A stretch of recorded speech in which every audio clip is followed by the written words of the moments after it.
It's a Cadillac, custom made for him in Detroit in '34. It arrived to Warsaw in February of '35. When Piłsudski first saw the car, he said that you've prepared a coffin for me. Well, he was almost right. He died 3 months later. Before that, he had a Rolls Royce. He hated it. He always said it was too fancy. He was a socialist, so he wanted to have something regular. At the time, Cadillac was the best of the regular, and this one was custom made for him, but he didn't realize that. So all his stuff was hiding the cost of the car from him, so he would never find out how much it cost. It's like, first of all, it's like few centimeters higher than the regular Cadillac because Piłsudski was already very sick, so they made it higher so it would be easier for him to get in and get out of the car. Of course, it's bulletproof, so all that costed a lot of money. Then actually the Russians took the car to their military compound and they were actually training shooting at the car. Then it was in a technological museum, and then President Komorowski, that was elected in 2010, was the one that ordered to renovate the car and put it here out on display. And so the car is actually up and running. And before COVID, during our Independence Day, which is the end of the First World War, so 11th of November, they would take the car out, they would look for an actor that would look like Piłsudski, dress him in a uniform, and ride along the city as part of the Independence Day celebration. Yeah? Okay, so let's see Chopin.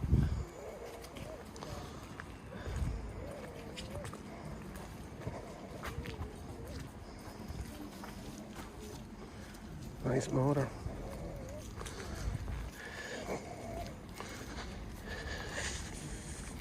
Of Chopin's birth, and the City Hall put those playing benches, so they show a map of all the sites related to Chopin here in Warsaw. In all those places they put a bench like this, and each one should be playing a different piece of his music. Right, but the battery often doesn't work, so they have to change the battery. It should be playing a polonaise, which is a traditional dance here, and even now when we finish high school, about 100 days before the finals, which is more or less right now, they organize an official party, and the first dance is always a polonaise. So it's probably the only traditional dance that everybody knows how to dance.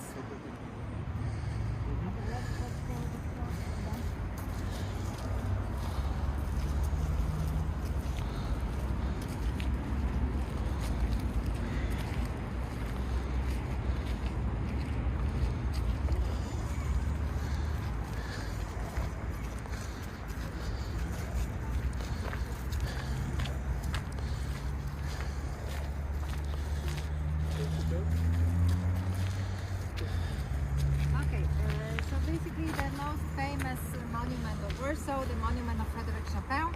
It was placed here in 1926, and it has a form of Chopin sitting under the whipping wheel. The tree also looks like it was protecting Chopin, and it also has a form of a hand of the pianist over the piano. That monument, since Chopin is considered our national pride, was the first one that was blown up by the Nazis during the occupation time. It was reconstructed in 1958. And normally here in the summertime, every Sunday, well, before COVID of course, we would have here the open air concerts, right? So they put a piano on the right side of the monument. People come here, sit on those benches, so they lay down on the grass and they listen to Chopin's music. Why here? Chopin was born in a small village of Żelazowa Wola, about 50 kilometers away from Warsaw, but his parents moved here when he was only 7 months old, and he lived here in Warsaw for the first 20 years of his life. He was already known as a genius when he was a kid, so when he was about 10, he was invited by the Russian Prince Constantine to play for him at the palace. At the time, the park was closed for the public, so only the prince and his family was allowed to get in here, but also Chopin was also playing here with Prince's son, so that we had special permission to get in to the park, and that's why they put a statue over here. At the age of 20, he was already so popular in Poland that he went for the European tournée. So first to Vienna, then to Stuttgart, then to Paris. About 4 weeks after he abandoned the city, we start to have here an uprising against the Russians. And before that uprising, officially there was still a kingdom of Poland, but the king was a Russian Tsar. That's why we rebelled. But after that uprising, when we lost it, Poland disappeared completely from the map of Europe. So then he couldn't come back because of the political reasons. And then the Russian embassy in Paris told him that if he would like to come back to Warsaw, he would have to apply for the Russian passport and accept a job as official composer of the Tsar. and he refused. He said he was Polish, not Russian, so that's why he was never allowed to come back. So he lived the rest of his life in Paris. From there he was traveling to Nohant, to Mallorca, to Scotland. The last concert he played in London. He died in Paris. He's buried there in a Père Lachaise cemetery. But he wrote in his last will that he wanted his heart to be buried here in Warsaw. So his sister brought his heart unofficially in a jar with cognac under her skirt. And the Russian authorities allowed to bury the heart officially almost 30 years later after his death. Here? Buried it here? Or? They buried it in the Holy Cross Church. We're gonna see the church later on from the bus. Yeah, over there you can also see a small bust of Francis Liszt, the most famous Hungarian composer, who was here in Warsaw several times giving concerts, but here he's mainly known as a friend of Chopin from the time when they were both in Paris. And that's despite of the fact that they were competitors, and despite of the fact that for Chopin to say to one of his students that you play like Liszt was actually an insult. And it wasn't about Liszt's music, it's just Liszt was a showman, so he was playing his entire body. Someone even once asked Rossini how did he like Liszt's concert, and Rossini said that Liszt does so much for the people to watch him that he didn't get a chance to listen. Alright, so it was just Chopin's opinion about his form of playing. Nevertheless, they were friends, and when Chopin died at the age of 39, Liszt was the one that wrote his first biography. Yeah, so that's why about 10 years ago the Hungarian embassy together with Philips, they founded us the bust of Liszt just next to the monument of Chopin. Okay, so now you have 2 minutes to take the pictures and then we go back to the piece. Could I get you to take a picture of your Wi-Fi? Of course.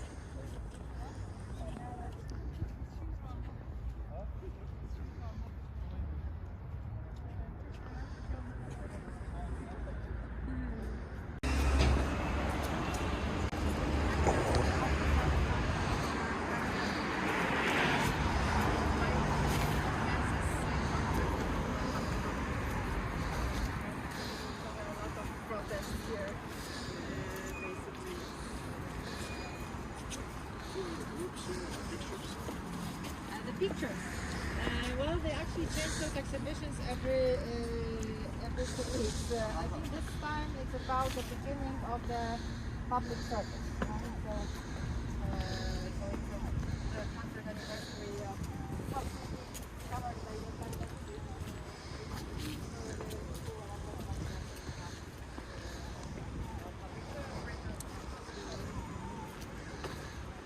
the Interesting park.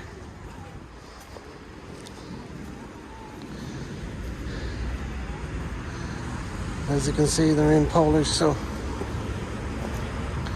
can't translate.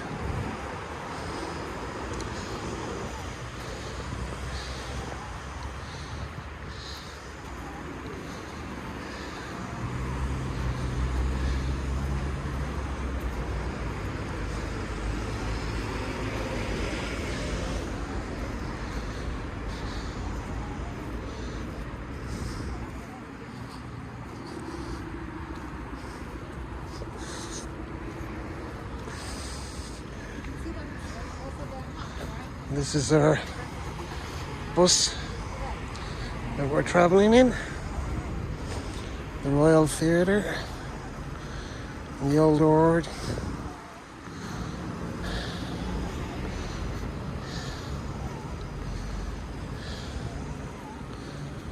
Wow, really cool.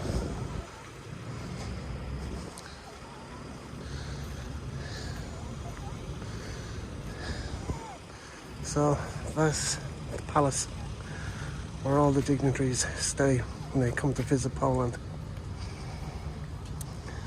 See the royal palace of the last Polish king, but the park is actually quite big, right? It's like 4 times bigger than the old town, right? So that's why we're going by car from one side to another. Basically, that park was a hunting area for the Dukes of Mazovia and Kings of Poland. And then in the 17th century it was bought by one of our nobles called Lubomirski, and he constructed there 3 buildings. He constructed a small drinking, So whenever he decided he would sin too much, he would come here to live alone for a while and to feel sorry for his sins, and then he was coming out and start to sin again, right? But he also is the one that constructed here a bathhouse and a water deposit for the baths. And then 100 years later, our last king turned the bathhouse into his palace, and then he started to build a lot of additional buildings, like for example a house for his wife, a palace for his nephew, a few buildings for his guards and soldiers. So today that whole combination of the buildings and park, it's considered one of the most beautiful parks of Europe. Well, Poland at the beginning was a normal dynasty monarchy. We had here two dynasties. The first was the Polish Dynasty of Piast from 10th to 14th century, and then when the last king died, they married the princess with a great duke of Lithuania, and then we start to have a personal union with Lithuania and Lithuanian Dynasty of Jagiełło from 14th to 16th century. Again, when the last king died, both countries tried to maintain the union and create the commonwealth of both nations, but then they decided to change the system and to elect the kings. It was supposed to be the beginning of democracy, but then only the nobles were allowed to vote, so about 10% of the whole society. And then the richer ones were buying the votes of the poorer ones, and if not, there was some foreign army coming, standing next to election field, and they were saying you have to choose this one because otherwise we invade you. Right, so that's why Poland has, there is a Korean, Japanese, behind there is a British, Dutch. So basically there are embassies all around the park, but we're basically approaching that other side of the park, and we're gonna have a peek of the palace.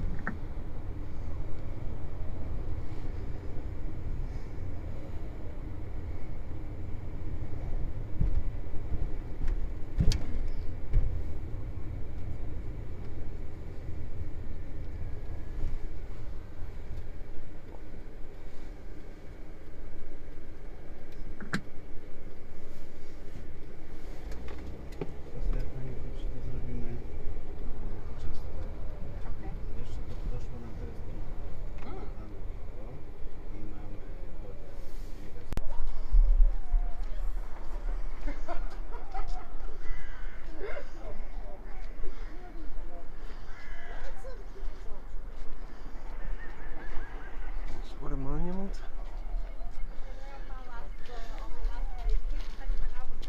Was trying to introduce democracy in the country, so he started to introduce a lot of democratical reforms.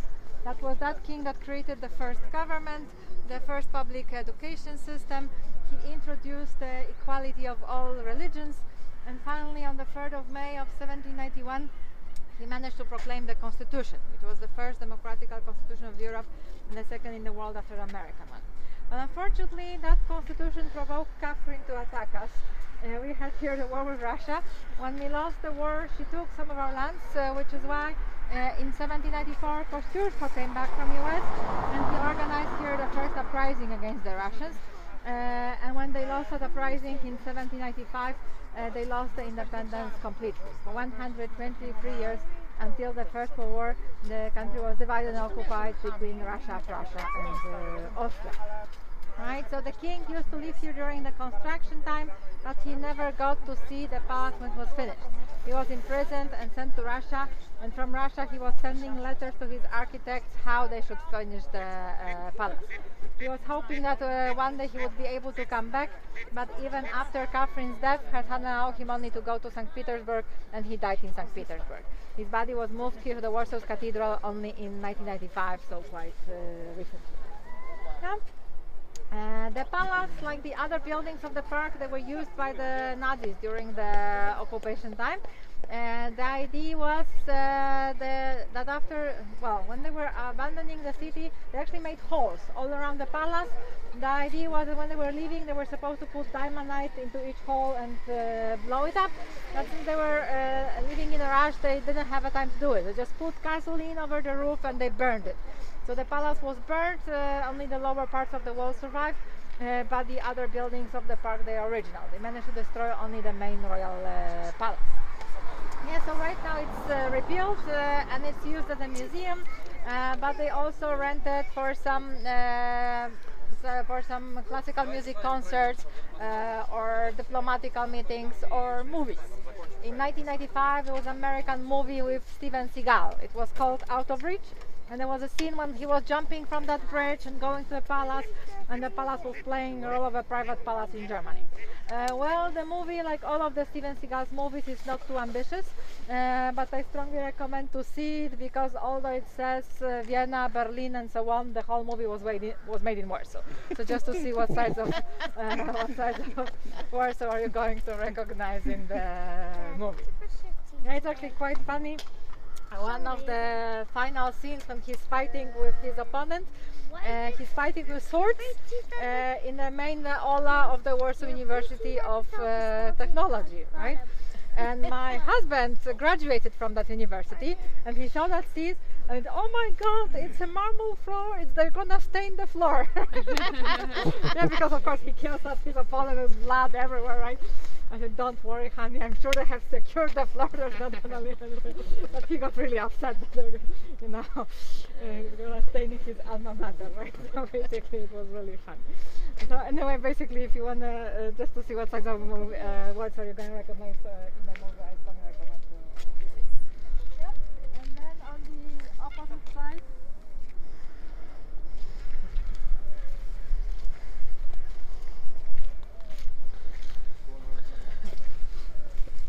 so this is the statue of the most famous Polish king, John I Sabieski, who was a king at the end of the 17th century, so 100 years before Polish. And he was famous because at the time Europe was threatened with the Ottoman Empire invasion. Right? The Turkish general Kara Mustafa threatened the Pope. He said he would take the Vatican. So in 1683 there was a great battle under Vienna, and when the whole Western Hungarian and German army was fighting against the Turkish army and they were losing, so they came begging for help to Sabieski. Sabieski didn't wait for Lithuania. He just took the Poles and he went to Vienna that was already surrounded for 3 months. He made him a leader of all the combined Christian armies, and together they managed to beat the 600,000 Turkish army, and they stopped the Ottoman Empire invasion into Europe. So by the Poles he was called the warrior king, and by the Europeans the savior of Christianity, the Poles gave him the title of the savior of the faith, and by the Turks he was called the lion of Latvia. So that's how 100 years later, Austria was saved by our king, and one of the 3 countries that occupied us, while Turkey was the only country that didn't accept the part of the partition of Europe. And right now if you go to Vienna, there on the hill when he was standing and watching the battle and sending the troops to the right spot, there's a Polish church that commemorates that battle and that victory, but none of the local guys will ever tell you about here. But whenever I have here tours with the Turkish army officials, they're extremely fascinated with Sabieski. Apparently they studied that in some kind of strategy lessons or something, and they are usually the ones that are explaining me how he managed to beat them. Because apparently he wasn't supposed to win that war, but he did anyway. So he's like a big hero over there.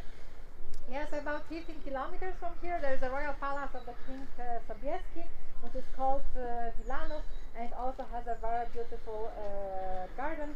It survived the war because at the time of the war it was outside of the city. Right? Sabieski preferred countryside, that's why he built his palace a bit far from the city, but that's why the palace survived. And although right now it has a shape of a letter U,